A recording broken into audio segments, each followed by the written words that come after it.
start, please open up the package and verify that the item is complete. Shown are all of the parts that you should have.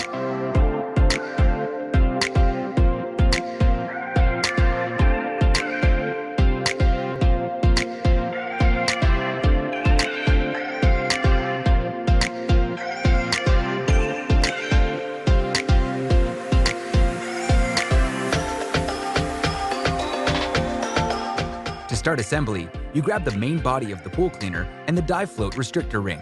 This piece snaps on near the base of the two tubes, where you will see a U-shaped indent. Make sure you hear it click in completely.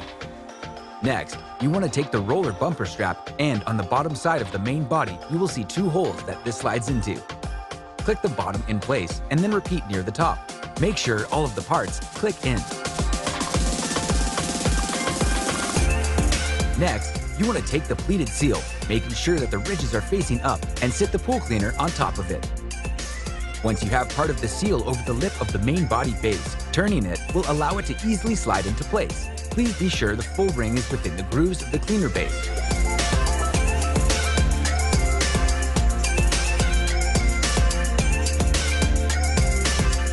From here, you would want to start with the male/female hoses on the top of the pool cleaner.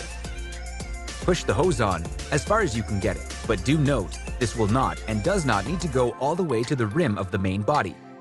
At this time, you are going to want to use your first hose weight. Keep in mind that the weights are based on the depth of your pool. If your pool is only 3 feet deep, then you would only need the one weight. Place the first weight about halfway up the hose. This weight can be adjusted later if needed. Attach the first one, and if your pool is 6 feet deep or greater, then you would attach the next hose weight approximately halfway down this first hose.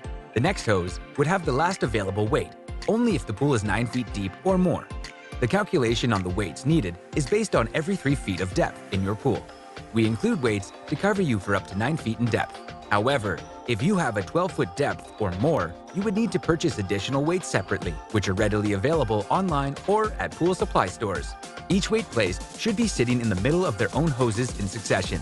Once you have the hoses attached, you are going to want to make sure that you have only enough hose to reach the far end of your pool without excess. To do this, the simplest way to measure is to take the cleaner and place it on the furthest end of your pool. Keep the cleaner completely out of the pool when sitting it down. Then, you take the hose and bring it over to your connection point, either the dedicated vacuum line or the skimmer, and remove any hose lengths that are past the point of the connection. Next, you want to attach the automatic regulator valve. This is preset to halfway on the resistance, which is where you should start. If your pump is 2 horsepower, then you may want to adjust the springs down in order to allow more water to flow through the regulator. And if the pump is 3 to 4 horsepower, then you can move the springs up to make sure the full suction is coming through the cleaner. You need to figure out if you have a dedicated vac line or if you will attach in the skimmer at this point. First, we will go over how to attach it to the vac line on the side of the pool.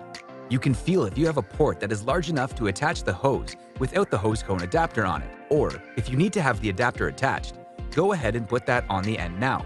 If not, then please proceed with filling the hoses with water. There is 2 ways to fill with water, either by sticking the cleaner into the water and pushing the hose a small amount at a time into the water until you see water filled up to the end of the hose. Or, if you want it to go a little faster, stick the hose over the return line where water comes back into your pool with the pump running, and then the lines will quickly fill with water. This prevents too much air from sucking into your pump. Once the lines are filled, you can insert the cleaner into the vac line and turn the pump on if it is not already. In order to insert it into the skimmer, you want to attach the hose cone adapter on the end. This is required for this assembly either way.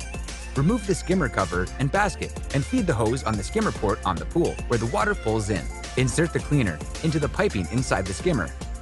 Last step is only if you have an older pool where the water flow isn't regulated by the return line. The eyeball diverter that is included is used to change the flow of water back into the pool. If you are able to insert it on the return line of the pool, then you can do this and start with the hole facing up so that the water flow does not mess up the way the cleaner moves around the pool.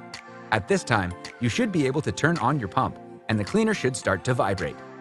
If you notice anything moving slowly or not moving at all, then please check our troubleshooting video for more help with the adjustments that can be made to get your cleaner working in the most ideal way.